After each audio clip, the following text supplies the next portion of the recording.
ever have I seen any transaction so incompetently negotiated as our deal with Iran. We are led by very, very stupid people. No more talk. No more show votes. Get it done. Stop this deal. This is a mess. Welcome, everybody. I'm Neil Cavuto, and you are watching Your World, and a world of hurt and anger and confusion on the part of Republicans and conservatives who wonder what the heck happened to an Iran deal that they thought was easily defeatable. Now it looks like the president has the upper hand. That was the case going into these protest rallies today that featured the likes of Ted Cruz and Donald Trump. But it got worse than that. Indications in the House of Representatives that an arcane procedure simply to bring up this sort of punishment vote to a vote and decide on how they were going to proceed also falling apart. This was defeat grabbed for the jaws of victory. And Virginia Republican Congressman Dave Brat spoke at today's rally. He joins me right now.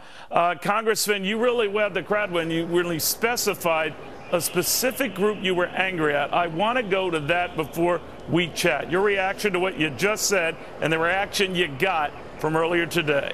Take a look. Mitch McConnell and John Boehner.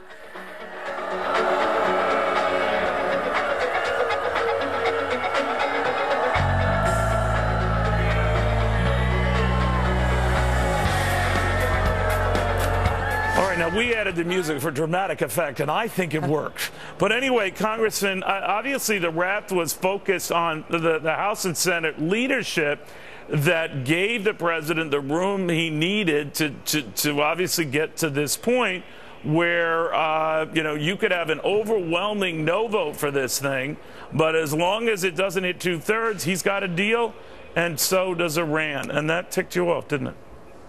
Yeah. I mean, if we would have followed the constitutional setup of the geniuses that set up our country, you'd have to have a treaty formula going through the Senate. And today there should have been a 2/3 up or down vote. And obviously that's not happening. You have these arcane rules.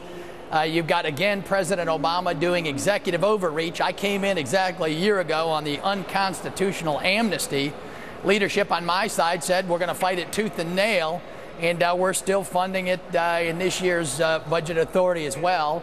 And now Iran on top of it. The left and Obama, they got lawyers thinking 2 decades down the field, apparently on how to take the United States and Israel down a notch. Obviously, I differ fundamentally on that. And today now, luckily, we're going to have a larger conversation. There's a few guys on our side that are making it clear that the president has not handed over all side deals to us. But that's not going anywhere, yeah. Right? I mean, let's be honest here. I know you're upset about these side deals, and you're quite right to be, because they were not part of something you could even review to vote on, yay or nay. But the anger I'm hearing from some of your colleagues is that your leadership let you down. There's anger at Speaker Boehner. There's anger at Mitch McConnell.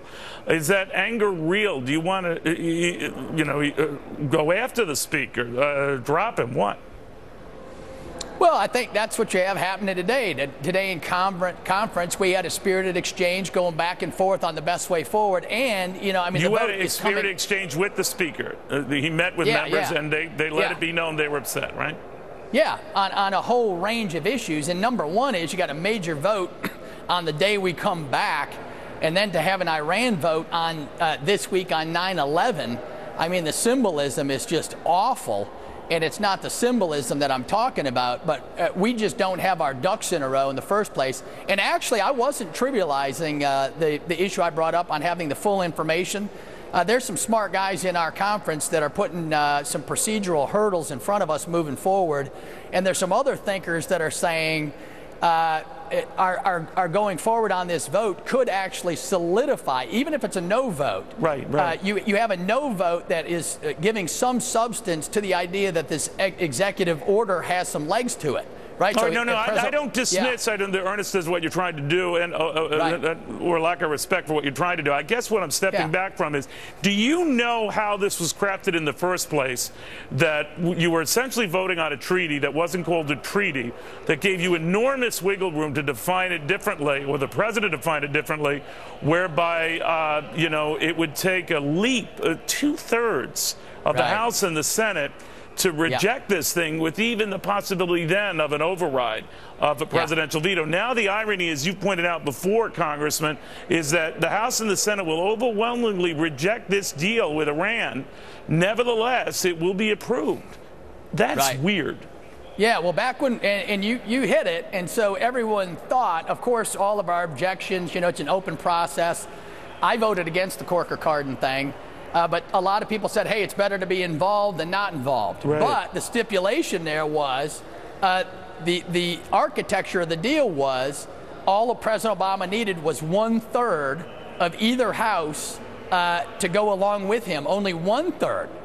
And that's what we missed.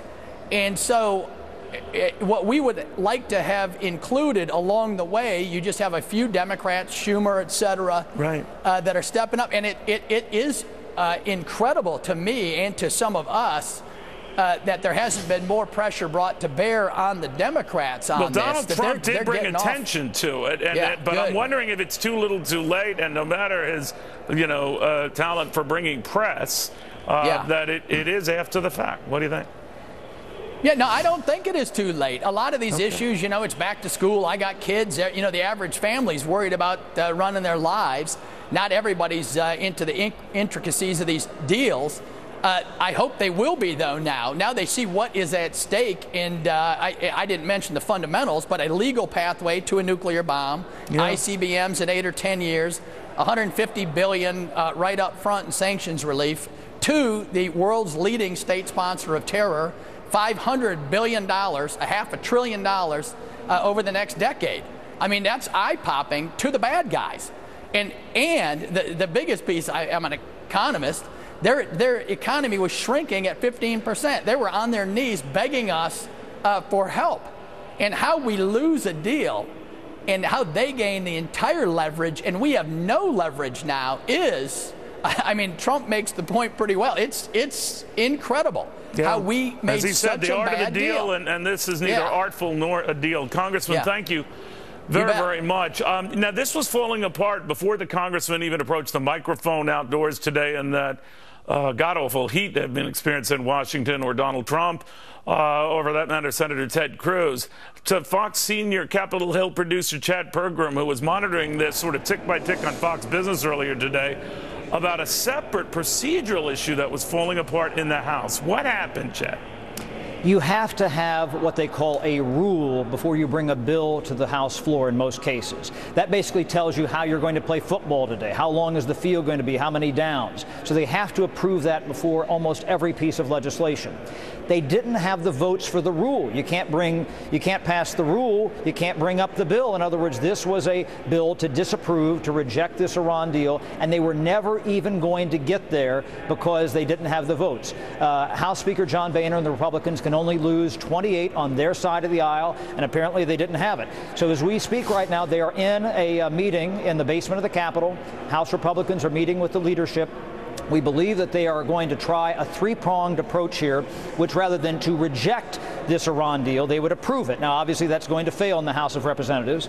They would then ask that there be no sanctions lifted enforcing this against the administration. And number three, they would then, make it the case of the House of Representatives, the statement of the House of Representatives that the president broke the law because they don't have all of the materials. So this is an important turn of events here the past couple of hours, Neil. We went in this morning saying, okay, they're going to approve this bill to rebuke the Iran deal. They're going to reject it, and then the Senate will eventually do that. They can't even do that. Right, Jed, they can't even do that.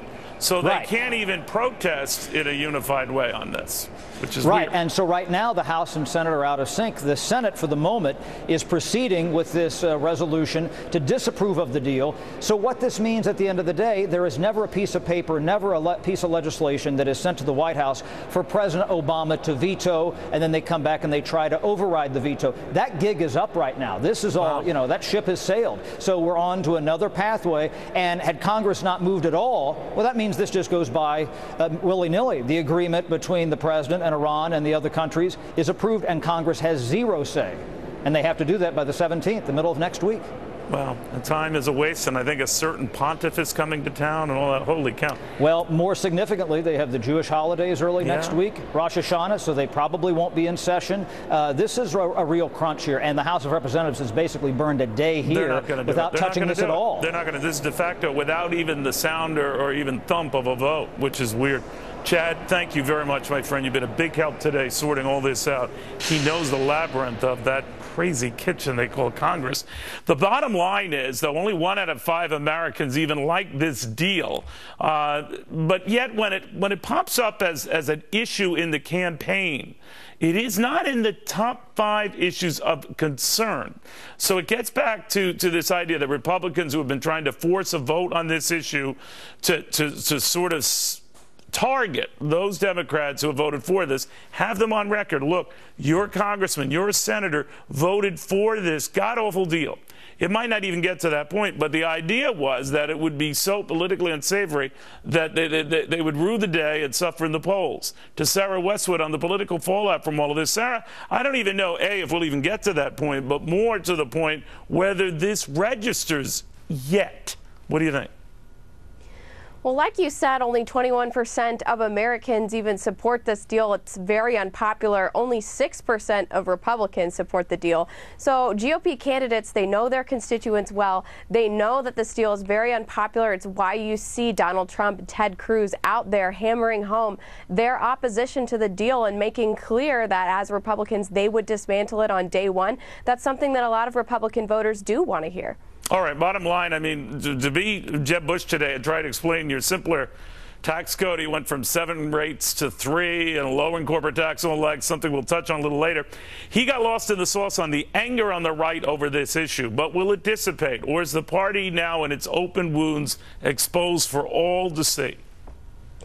Well, one of the reasons why, Donald Trump is doing so well is because he's capitalizing on that frustration with GOP leadership. You see that frustration at work now because they can't even, get their act together enough to get this vote to the floor. We don't know what's going to happen. It's just mind-boggling that they're not able to reject a deal that a majority of Congress and the American public opposes. That's something that the candidates will ride on, even if it's not specifically about the Iran deal right now. That frustration that's building around this issue, that'll carry them forward. All right. Thank you very, very much, Sarah Westwood. But again, as things stand now, as Sarah hinted, we might not even get to that sort of a vote to reflect how people felt on this subject. Might, but it's increasingly looking might not. So this is, goes down and we get a deal with Iran without a whimper, so much as a whimper from Congress. A lot of rage outside, but still, this is a victory for the president. All right, this is not a victory for investors. Take a look at what was happening at the Dow today. It had been up as much as about 200 points, close to it, down 239 points. A couple of big factors we're going to get into. One is a report that shows that employers are looking to fill about 5.75 million jobs. That's great news, right? Well, yeah, but the fear is that it means the Federal Reserve is almost going to have to hike interest rates, as if that should be a big surprise. Then Apple spoiled its own party by not really wowing us. And apparently not even a bigger iPad could do it. The stock down today because 3 inches. Oh, my gosh, 3 inches was not enough.